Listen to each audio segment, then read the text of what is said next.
Hello, नमस्कार, आदाब, सत श्री अकाल। स्वागत करती हूँ दोबारा आप सभी लोगों का मेरे इस वीडियो में और सम्मान करती हूँ उन सभी बुद्धिजीवियों का जो लगातार मेरे वीडियोस को देख रहे हैं, पसंद कर रहे हैं और बहुत अच्छे अच्छे कमेंट्स भी कर रहे हैं। कुछ लोगों का ये पूछना था कि मैं हमेशा एंटी मोदी चीज़ें कहती हूँ या इस तरह की एंटी बातें करती हूँ, तो मैं आपको बता दूँ कि मुझे एंटी वेंटी बनने का कतई शौक नहीं है। मैं वही बात करती हूँ जो मुझे आकर्षित करती है, जो चीज़ें मुझे आकर्षित करती है और जहाँ मुझे लगता है कि विरोध करना चाहिए तो मुझे विरोध करना है जिन चीज़ों का। और जो चीज़ें मुझे फोरफ्रंट पे लेकर बहस करनी है, वही मुद्दे मुझे आकर्षित करते हैं जिन पे मैं बहस कर सकती हूँ। वही मुद्दे मुझे आकर्षित करते हैं जो जनता की सेवा के लिए या जनता की भलाई के लिए होते हैं। वही मुद्दे मैं आपसे डिस्कस करती हूँ। तो मैं आपको बता दूँ कि मैं एंटी वेंटी नहीं बन रही हूँ और आप भी ऐसा सोचना बंद कर दें तो ज़्यादा बेहतर होगा, क्योंकि यहाँ पर मैं जैसे आपको बता रही हूँ कि हम किसी भी पार्टी को सपोर्ट नहीं कर रहे हैं, किसी भी पार्टी की जो है हम लोग आलोचना नहीं कर रहे हैं। हम बस यही बताना चाह रहे हैं कि हमारी जनता के साथ में या जनता की भलाई के लिए क्या चीज़ें होनी चाहिए जो मिसिंग है। और सरकार ये सब मिसिंग करके भी अपने ही जो एजेंडे हैं वो पूरे करने में लगी है। सरकार देश चलाने के बजाय अपनी पार्टी को चलाने में लगी हुई है, जो सबसे दुख की बात है और जो बहुत ज़्यादा आलोचना का विषय भी है। तो ऐसे ही कुछ मुद्दे जो हैं मैं लगातार आप लोगों के सामने लाती रही हूँ और मुझे बहुत अच्छा लगा कि आप लोग समझ पा रहे हैं चीज़ों को डाइजेस्ट कर पा रहे हैं और बहुत अच्छे अच्छे रिस्पॉन्सेज देते हैं। अब मैं फास्ट इसलिए बोल रही हूँ क्योंकि मुझे बहुत कम टाइम में बहुत सारी इन्फॉर्मेशन आप लोगों को देनी है। करीब करीब मैं आपको पूरे हफ्ते भर की इन्फॉर्मेशन 15 से 20 मिनट के वीडियोस के बीच में देने की कोशिश करती हूँ। तो मुझे बहुत उसको कंजेस्टेड तरीके से बहुत मुझे आपको समझा के बताना होता है, इसलिए मैं थोड़ा फास्ट बोलती हूँ। तो आज का जो मुद्दा है वो ये है कि अयोध्या में तो भव्य राम मंदिर का जो है कंस्ट्रक्शन स्टार्ट हो गया है, लेकिन क्या 5 तारीख ही रखना आवश्यक था? क्या 4 तारीख नहीं हो सकती थी? क्या 3 अगस्त नहीं हो सकता था? क्या 6 अगस्त नहीं हो सकता था? क्या 8 अगस्त नहीं हो सकता था? या आने वाले दिनों में कोई और तारीख नहीं हो सकती थी? सिर्फ 5 अगस्त ही क्यों रखना था? मतलब कल की ही तारीख क्यों रखनी थी? इसीलिए क्योंकि आज से 1 साल पहले जो है कश्मीर में धारा 370 का जो निष्प्रभाव किया गया था, एब्रोगेशन किया गया था। आज से ठीक 1 साल पहले, मैं 5 अगस्त 2019 की बात कर रही हूँ, जब कश्मीर को एक प्रदेश से यूनियन टेरिटरीज में ट्रांसफॉर्म किया गया था, यूनियन टेरिटरीज बनाया गया था और कश्मीर के 2 टुकड़े कर दिए थे, कश्मीर और लद्दाख।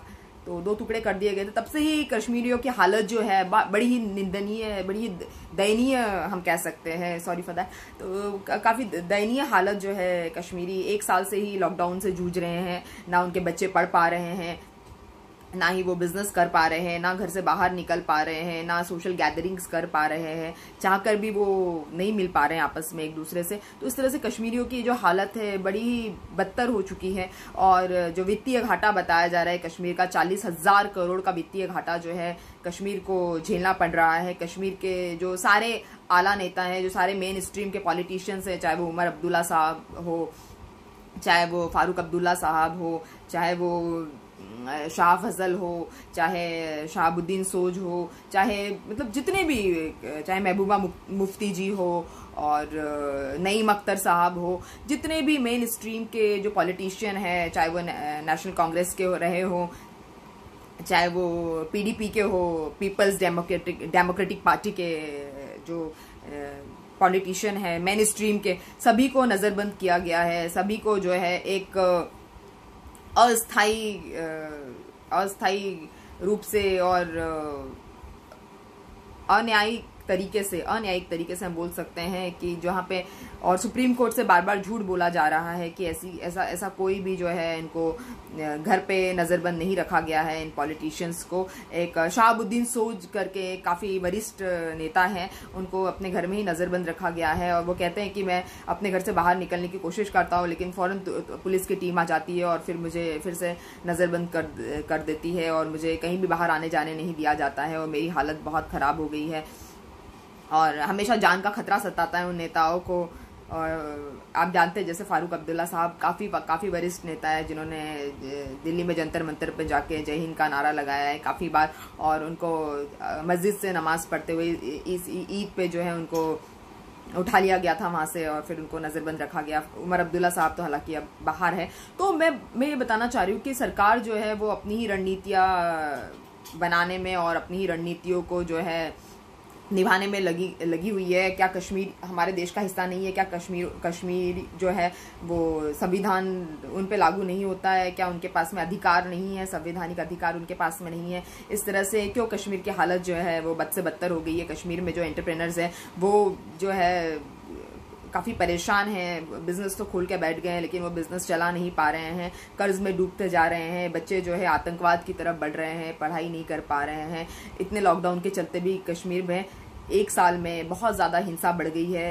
वहाँ पर हम लोग 3 महीने के 4 महीने के लॉकडाउन में हम लोगों को जो है नौकरी की समस्या आ गई, हम लोगों को जो है रोजी रोटी की समस्या आ गई है। तो सोचिए कश्मीरियों का एक साल में क्या हाल हुआ होगा। और सरकार जो है लुका छुपी का खेल खेलने में लगी हुई है। राम मंदिर के शिलान्यास पे प्रधानमंत्री मोदी ने कहा कि भय बिना होत ना प्रीति, मतलब भय के बिना प्रीति नहीं होती, सम्मान नहीं होता भय के बिना। तो मुझे समझ में नहीं आता है कि प्रधानमंत्री मोदी जी किसको डराने में लगे हुए हैं, किसको धमकाने में लगे हुए हैं, क्योंकि ऐसा बताया जा रहा है जब सारी नीतियां फेल हो जाती है तो सरकार जो है डराने और धमकाने का काम काफ़ी बखूबी निभा रही है। जो काफ़ी सारे केसेस में मैं आपसे डिस्कस कर चुकी थी, डॉक्टर कफील का केस भी मैं आपसे डिस्कस कर चुकी हूँ।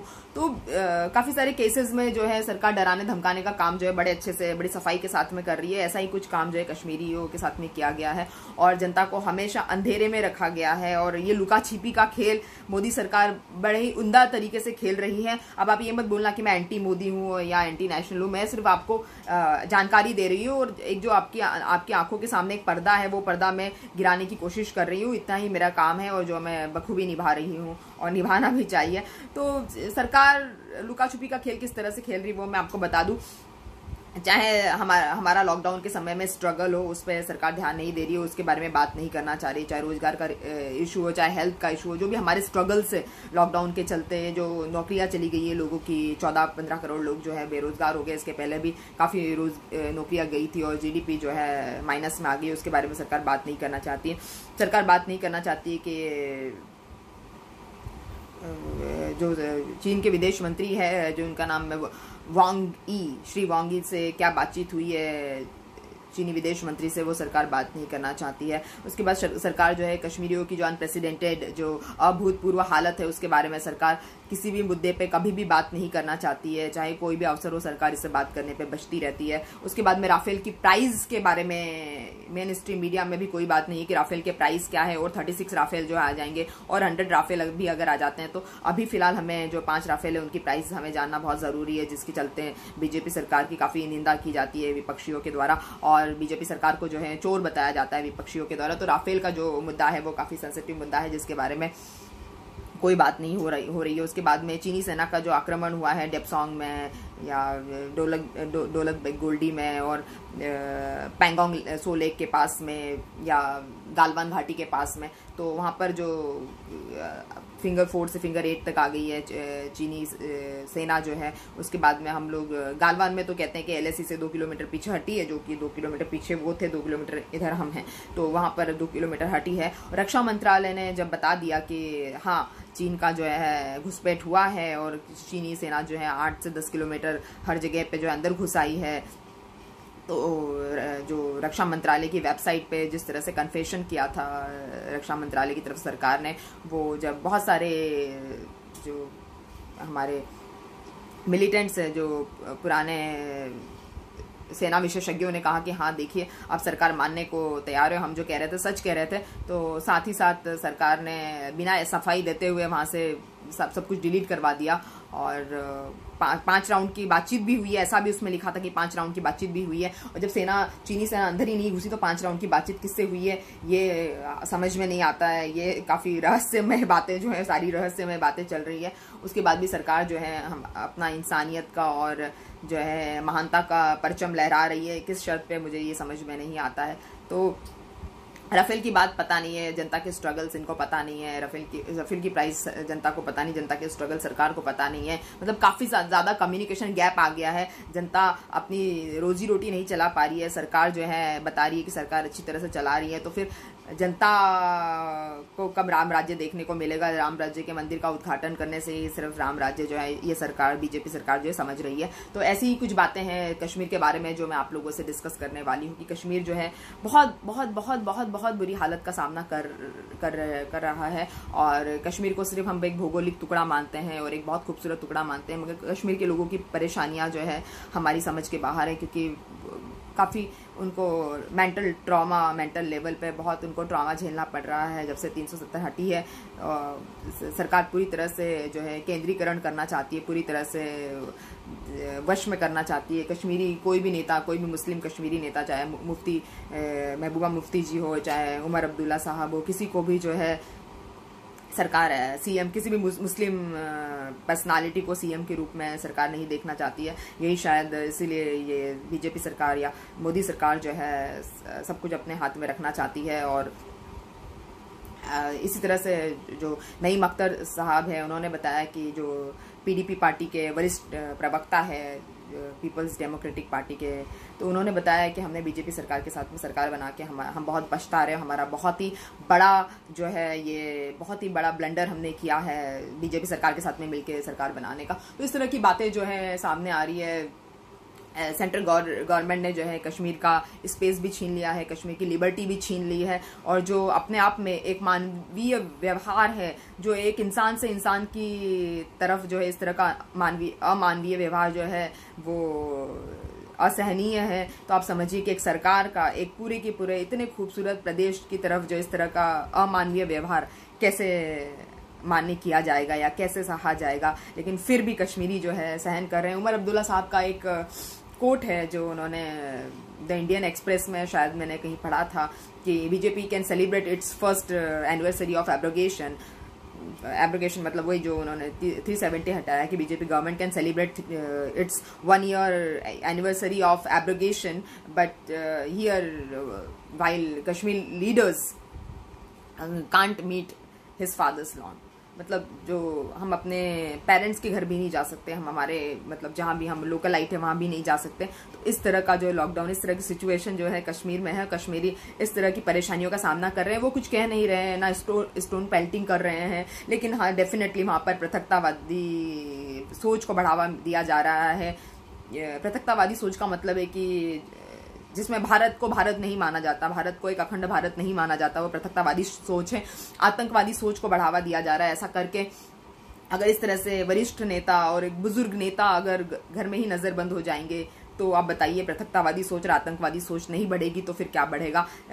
जो शहाबुद्दीन सोज उनके बेटे सलमान सोज ने मोदी सरकार के बारे में काफ़ी कुछ लिखा है, जो इंडियन एक्सप्रेस की खबर है आई थिंक, उसमें कहा था कि ये मोदी सरकार जो है लायर्स की सरकार है, मोदी सरकार जो है वो एक इनह्यूमन सरकार है और इस तरह की सरकार को जो है ना रूल करने का अधिकार है ना इलेक्शन लड़ने का अधिकार है। आपको पता ही है जिन लोगों ने इलेक्शन कमीशन में भी जिन लोगों ने एक मिस्टर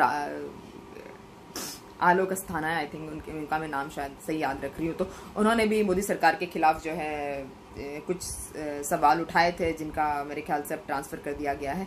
तो इस तरह से इलेक्शन कमीशन हो चाहे जुडिशियरी हो, कोई भी जो है सरकार से सवाल नहीं पूछ सकता। कोई भी सरकार की नीति और सरकार की जो प्रोसीडिंग्स है और सरकार की जो वर्क प्रणाली है, जो कार्य प्रणाली है, जो वर्क स्टाइल है, उसके बारे में सवाल नहीं पूछ सकता, क्योंकि ऐसा करने पे बहुत ही बुरे रेपरकशंस जो है, बहुत बुरे दुष्प्रभाव जो है उस व्यक्ति विशेष को, उस अफसर विशेष को और उस कौम को या समुदाय को वो जो है झेलना पड़ता है। और जो चीज़ें मोदी सरकार में काफ़ी स्पष्ट रूप से देखने को मिली है, जिस तरह से मोदी सरकार की सोच है, जिस तरह से मोदी सरकार जो है अपने आप में इस तरह की सोच का जो है बीड़ा उठा चुकी है कि माइनॉरिटी को परेशान करे और बिजनेसेस को ख़त्म कर दे और पूरी तरह से जो एक या दो खानदानों को ही आगे बढ़ने का मौका मोदी सरकार में दिया जा रहा है। स्टूडेंट्स जो है पढ़ाई नहीं कर पा रहे कश्मीर में, 4G सेवाएं पूरी तरह से निष्क्रिय कर दी गई है और उनको ठप करके 2G सेवाएं स्टार्ट कर दी है वहाँ से,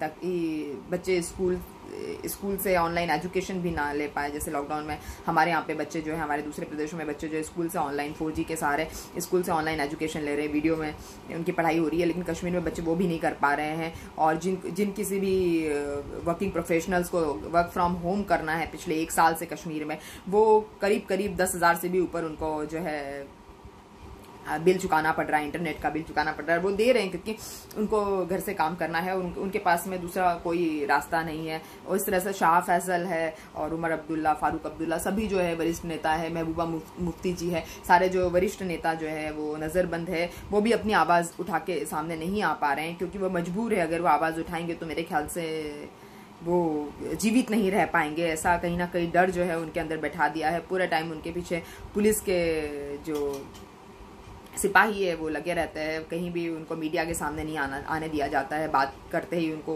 फौरन घर में धक्का देकर, घसीट कर उनको घर में फिर से नज़रबंद कर दिया जाता है। तो इस तरह के हालात है, पता नहीं सरकार के क्या इरादे हैं। लेकिन 370 हटाना डेफिनेटली जो है कश्मीरियों के लिए एक अभिशाप साबित हुआ है और शायद इस अभिशाप को ही मोदी सरकार 5 अगस्त को, कल की बात है, जो अयोध्या मंदिर का शिलान्यास करके, मंदिर कंस्ट्रक्शन स्टार्ट करके जो है उसी 1 साल को जो है सेलिब्रेट करना चाहती है। ऐसा लगता है कि ऑटोक्रेसी जो है सरकार की वो बहुत ज़ोरों पर है और बहुत ज़्यादा जो है उसको सरकार इंजॉय कर रही है। तो ऐसा शायद बहुत सारे लोगों को सुनने में बुरा लगेगा, लेकिन सच्चाई तो यही है और सच्चाई को बताना ही जो है मेरा काम है कि कश्मीर में अगर 1 साल से कर्फ्यू लग गया है तो आप समझिए कि अभी सरकार के और 4 साल है। तो क्या हम लोगों को भी ऐसे कर्फ्यू का शिकार कभी ना कभी होना पड़ेगा? यह सचमुच एक चिंता का विषय है। और जो मुस्लिम फ्रेटर्निटी है जो वहाँ पर, वो कहती है कि हमारे कश्मीर में न्यूज़ गलत हो सकती है मगर अफवाह गलत नहीं हो सकती है। हमारे जो पॉलिटिकल चीज़ें हैं वही हमारी पर्सनल लाइफ बन गई है, हमारी पर्सनल लाइफ रही नहीं, और जो पर्सनल लाइफ है वो पॉलिटिकल लाइफ बन गई है। तो जो पर्सनल है वही पॉलिटिकल है, जो पॉलिटिकल है वही पर्सनल है कश्मीर में। तो इस तरह के हालात जो है कश्मीर में एक अस्थायी स्थिरता की ओर ढकेल दिया गया है कश्मीर के हालातों को। उनको नहीं पता कि वो कब फ्री होंगे या कब उनको इन सब चीज़ों से मुक्ति मिलेगी। और पूरी तरह से कश्मीर को जो है वो एक इमरजेंसी का माहौल है, समझ लो कि इमरजेंसी लगा दी गई है। तो इस तरह से हमारी सरकार जो है वो 365 का, धारा 365 का उल्लंघन कर रही है। जो राजस्थान में सरकार लोकतंत्र की हत्या कर दी गई है ऑलमोस्ट। उसके बाद में आर्टिकल 35A का उल्लंघन, जिसमें एक व्यक्ति विशेष को, क्योंकि वो भारत में पैदा हुआ है, उसके कुछ राइट्स होते हैं जो हमसे छीन लिए गए हैं, जो कश्मीर की सरकार से मैं कह रही हूँ, कश्मीर सरकार तो ठीक ही है जो भी नेता है, लेकिन कश्मीर के आवाम से जो छीन ली गई है 35A के तहत, उनके अधिकार छीन लिए गए हैं, उनकी स्वतंत्रता छीन ली गई है। 144 का दुरुपयोग जो बहुत सारे महानगरों में लगाई जाती है, जैसे ईद के समय मुंबई में भी लगाई गई थी। तो इस तरह से 144 का भी दुरुपयोग किया जा रहा है, 370 का दुरुपयोग किया गया। सभी तरह से लोकतंत्र की हत्या की गई है, संविधान का जो है मर्डर किया गया है एक तरह से सरकार के द्वारा। तो यही मुझे बताना था कि जिस तरह से कश्मीर के लोग आवाज़ नहीं उठा पा रहे हैं, उसी तरह हम लोगों ने भी शायद अपनी आवाज़ें बंद कर दी है। और मेन स्ट्रीम मीडिया सिर्फ नाच गाना और अयोध्या के जश्न को ही दिखा रही है, और वहाँ पर बिना कोरोना की परवाह किए एक मुकुट सजा के मोदी जी के सिर पे, और एक बिल्कुल उनको साक्षात राम भगवान का कोई स्पेशल जो है कह सकते हैं अवतार घोषित कर दिया गया। राम भगवान का स्पेशल अवतार मोदी जी को घोषित कर दिया गया है। राम भगवान का एक स्पेशल जो है मैसेंजर मोदी जी को बना दिया, और पता नहीं शायद राम भगवान से भी ऊपर उनको बना दिया गया। जिस तरह की तस्वीरें आप देख रहे हैं, आप सभी जानते हैं, मैं तो बताऊंगी नहीं। जिस तरह की तस्वीरें आप लोगों ने देखी कि मोदी जी हाथ पकड़ के राम भगवान को लेके जा रहे हैं, जिस तरह की सारी तस्वीरें आप लोगों को पता ही है, उसके बारे में मुझे बताने की ज़रूरत नहीं है। तो इस तरह का जो माहौल है वो काफ़ी फ्लॉप सरकार की तरफ इशारा करता है। ऐसी लोकतांत्रिक सरकार जो विश्व का सबसे बड़ा लोकतंत्र है, और सरकार जो है सिर्फ मंदिर में लोगों को नचवा रही है, और जहाँ पर एजुकेशन का सवाल है, जहाँ पर हेल्थ का सवाल है, जहाँ पर लोगों की स्वतंत्रता का सवाल है, अधिकारों का सवाल है, वहाँ पर आँख मूंद करके बैठ जाती है, आँख बंद करके बैठ जाती है। तो ये डेफिनेटली लोकतंत्र को एक बहुत बड़ा झटका है, और एक संविधान की बड़ी ही निर्मम हत्या है, हम कह सकते हैं। तो इसके बारे में मैं आपको अगले एपिसोड में फिर बताने वाली हूँ कि किस तरह से संविधान की निर्मम हत्या की गई है।